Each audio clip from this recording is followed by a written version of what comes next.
অসাধারণ মিষ্টি, আচ্ছা একদম মিষ্টি। ওকে, সবাইকে শুভেচ্ছা, আশা করছি ভালো আছেন সবাই। আমরা একটা পেয়ারা বাগানে ঢুকছি এবং এই পেয়ারা বাগানে অনেক বড় একটা বাগান এবং খুব বেশি বয়স হয় নাই বাগানটার চেহারাও খুব অসাধারণ। এবং এই যে শীতের দিন যেহেতু পেয়ারার একটা মূল সিজন, এবং এই যে পেয়ারা ধরেন এই যে মাত্র গুটি হয়েছে, ফুল হচ্ছে, কোনোটা আবার বড় হচ্ছে এবং এখান থেকে নিয়মিত হারভেস্ট করা হচ্ছে। এটা একটা অনেক বড় একটা প্রজেক্ট, 40-50 বিঘার মতো বড় একটা প্রজেক্ট। এবং এই প্রজেক্টটা দেখতে কিন্তু বিভিন্ন জায়গা থেকে মানুষজন আসেন এবং আজকেও আমরা দেখছি যে আমাদের বেশ কয়েকজন সাংবাদিক ঢাকা থেকে এসছেন এই প্রজেক্ট দেখার জন্য। আমরা যদিও বিভিন্ন জায়গায় ঘুরে ঘুরে দেখি, আমাদের একটা গ্রুপ আছে। এই যে দেখেন, আমরা একটু ভিতরে গিয়ে আপনাদের যদি দেখাই, বাগানের ভিতরে এই যে অনেক পরিমাণে ফল বাঁধা হয়েছে, নতুন ফুল আসছে, হ্যাঁ, এবং এই যে ফলগুলো কোনোটা উপযুক্ত হচ্ছে। এই যে দেখেন বড় হয়েছে এগুলো, তবে পোকা প্রচুর পরিমাণে, এটা ফলের পোকা না, এমনি শীতের সাথে যে পোকা থাকে সেই পোকা। এবং এই যে এখানে দেখেন, এই যে প্রজেক্টের একটা ঘর, এখানে নিশ্চয়ই ফল টল সংগ্রহ করে সেগুলো প্রসেস করে পাঠানো হয়। একটা পেয়ারার বাগান, বড় বাগান হলে কিন্তু সেখানে অনেক ধরনের যত্নের বিষয় থাকে, অনেক ধরনের। এই যে এখানে দেখেন পানি দেওয়ার ব্যবস্থা, ওষুধ দেওয়ার ব্যবস্থা, মেশিন, সেচ দেওয়ার ব্যবস্থা সবই কিন্তু এখানে আছে এই প্রজেক্টের মধ্যে। একটা পেঁপে গাছও দেখতে পাচ্ছি।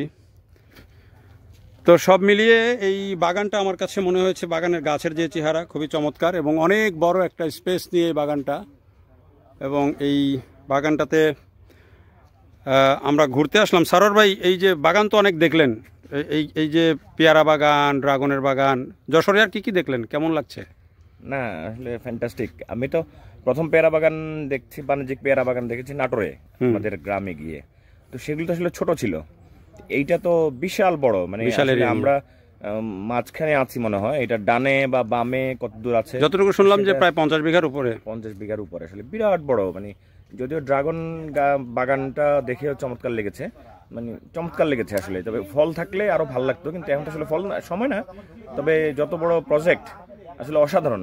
এই যে ফল এখন পাকবে, আস্তে আস্তে হবে, যে ফুল, যে পরিমাণে ফল হচ্ছে নতুন করে দেখছি, এটা অনেক বড় একটা জায়গা নেবে আর কি। হ্যাঁ, আপনার প্রচুর হারভেস্ট হবে এবং প্রোডাকশন হবে খুব বেশি, প্রচুর প্রোডাকশন। গাছের চেহারা তাই বলে আর কি, খাটো গাছ, অনেক হবে আশা করি। তা আমরাও এই ধরনের প্রজেক্টে আসলে উত্তরোত্তর সমৃদ্ধি কামনা করি।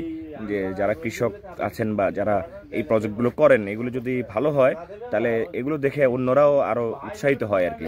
যাতে এখন জানেন যে এবার ভ্যাটের কারণে ফল আমদানিতে যে একটা সমস্যা দেখা দিয়েছে, এরকম প্রজেক্টগুলি হলে আসলে ওই আমদানির প্রয়োজনটা হবে না, আমদানি নির্ভরতা কমবে, দেশের ডলার দেশেই থাকবে। আপনাদের যশোরে তো আমরা দেখি যে বিভিন্ন সবজির জন্য বিখ্যাত, ফলের জন্য বিখ্যাত, ফুলের জন্য বিখ্যাত। তো সব মিলিয়ে এই যে যশোরে যে আপনাদের ফুল, ফল, এই সবজি, এগুলো নিয়ে মানুষ কি এগুলো দেখতে আসে বাইরে থেকে, দেশের বিভিন্ন জায়গা থেকে? জি, আসে বিভিন্ন প্রান্ত থেকে আসে, বিভিন্ন এলাকা থেকে আসে। এখানে পিকনিক স্পট আছে, পিকনিকে আসে তারা, ঘোরে, মেয়ে ছেলে উভয়ে। পার্শ্ববর্তী পাশেই ভারত এবং বর্ডার বেল্টে বিভিন্ন লোক আসে ঘুরতে, তারা আসে দেখতে, বড় বড় গাড়ি বা আপনার জিপ, মোটরসাইকেলে আসে ঘুরতে এগুলো দেখতে। কি বলেন তো, কি রকম দেখেন, মানুষজন আসে অন্য জায়গা থেকে? প্রচুর পরিমাণ লোক। এই ফাল্গুন মাস থেকে শুরু হবে, মাঘ মাস পেরিয়ে গেলেই ফাল্গুন থেকে গাড়ি আসতেই থাকবে, মানুষ দেখতে আসবে। কিন্তু কোনো খরচ নেই, তো যে আসে কোনো খরচ নেই, খালি ঘুরে দেখবে, দাসে রান্না করে দাসের মতন খেয়ে চলে যাবে, কোনো সমস্যা নেই। অন্যান্য পিকনিক কর্নারে তো অনেক টাকা খরচ আছে ঢুকতে গেলে। আচ্ছা, আপনি এখানে দাঁড়িয়ে কি দেখছেন ভাই? এই বাগানটা তো অনেক বড়, আমরা নিচ থেকে এই যে পেয়ারা গাছের যে বাগানের কারণে দেখতে পারতেছি না। তারপরে একটা টুল ছিল, দেখছি মানে তারপরেও মানে শেষ হচ্ছে না, মানে চোখ যতদূর যাচ্ছে ততদূর এই পেয়ারা বাগান। এই আপনি যে না বলে যে পেয়ারা ছিঁড়ে খাচ্ছেন, এটা কি ঠিক হচ্ছে? আমি ওই ভদ্রলোক ওনাকে বলে তারপরে পারা হয়েছে। কেমন পেয়ারা, কেমন? না বলে পারা কোনো। আচ্ছা, পেয়ারা কেমন? অসাধারণ মিষ্টি, আচ্ছা একদম মিষ্টি। ওকে।